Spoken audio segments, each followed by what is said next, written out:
Hi friends, இன்னைக்கு வீடியோவில் நம்ம என்ன பார்க்க போகிறோம்னா இந்த கூனி மீனை வச்சு கிரேவி எப்படி பண்ணுறதுன்ட்டு தான் பார்க்க போகிறோம். இது வந்து ரொம்ப சின்னதாக தான் இருக்கும், க்ளீன் பண்ணுறதுக்கு கொஞ்சம் கஷ்டமாக இருக்கும். ஆனால் டேஸ்ட் ரொம்ப நல்லாயிருக்கும். இறால் கிரேவி பண்ணுவோம், அதை விடையும் இந்த கூனி மீனில் பண்ணுறது வந்து ரொம்பவே டேஸ்ட்டு சூப்பராக இருக்கும். யாராவது சாப்பிட்ருந்தீங்க அப்படின்னா கமெண்ட்டில் சொல்லுங்கள். அதே மாதிரி இது கிடச்சிச்சின்னா கண்டிப்பாக செஞ்சு சாப்பிட்டு பாருங்கள், ரொம்பவே டேஸ்ட்டு சூப்பராக இருக்கும். இப்போ இது எல்லாத்தையும் வந்து க்ளீன் பண்ணி எடுத்துடலாம். க்ளீன் பண்ணோன்னா இந்த மாதிரி தான் இருக்கும்.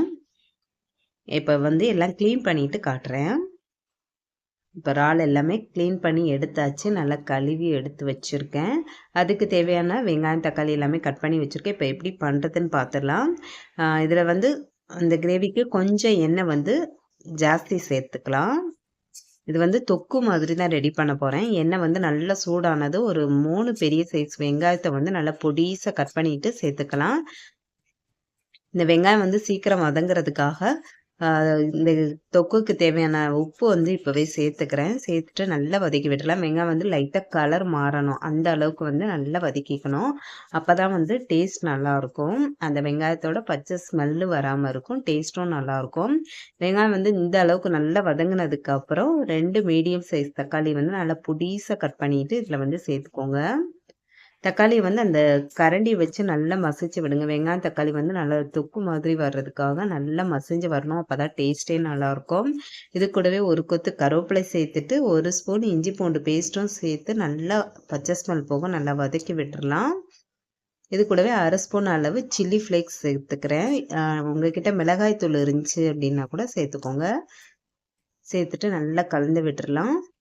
அடுத்ததாக வந்து குழம்பு மிளகாய்த்தூள் ஒரு 3/4 ஸ்பூன் போல் சேர்த்துருக்கேன். உங்கள் காரத்துக்கு ஏற்றாப்புல சேர்த்துக்கலாம். இது கூடவே கொஞ்சமாக மஞ்சள் தூளும் 1/2 ஸ்பூன் கரம் மசாலாவும் சேர்த்துருக்கேன். குழம்பு மிளகாய்த்தூள் இல்லை அப்படின்னா மிளகாய்த்தூளும் மல்லித்தூளும் கொஞ்சம் அதிகமாக சேர்த்துக்கோங்க. இந்த மசாலா சேர்த்து நல்லா வதக்கி விட்டதுக்கு அப்புறம் இப்போ இந்த க்ளீன் பண்ணி வச்சுருக்க அந்த கூனி மீனை வந்து சேர்த்துக்கிறேன். சேர்த்துட்டு ஃபஸ்ட்டு தண்ணிலாம் எதுவுமே சேர்க்காம அந்த எண்ணெயிலேயே வந்து ஒரு 5 நிமிஷத்துக்கு நல்லா மிக்ஸ் பண்ணி விடுங்க. அதுக்கப்புறமா கொஞ்சமாக வந்து தண்ணி சேர்த்துக்கலாம். ஏன்னா அந்த கூனியும் வந்து வெந்து வரும்போது அதில் இருந்து தண்ணி விடும், அதனால கொஞ்சமாக வந்து தண்ணி சேர்த்துக்கலாம். சேர்த்துட்டு நல்லா கலந்து விட்டுட்டு மூடி போட்டு வச்சிடலாம். அது வந்து நல்லா கொதிச்சு அந்த ஊற்றின எண்ணெய் எல்லாமே நல்லா தெளிஞ்சு வரணும், அந்த அளவுக்கு நல்லா வேக வச்சிடணும். இப்போ வந்து டேஸ்ட் ரொம்ப சூப்பராக இருக்கும். இப்போ சூப்பராக ரெடி ஆயிடுச்சு. அடுப்பு ஆஃப் பண்ணிவிட்டு கடைசியாக கட் பண்ணி வச்சுருக்க மல்லியில தூவி இறக்கிடலாம். நான் வந்து இன்னைக்கு அரிசி மாவு ரொட்டி கூட தான் வச்சு சாப்பிட போகிறோம்.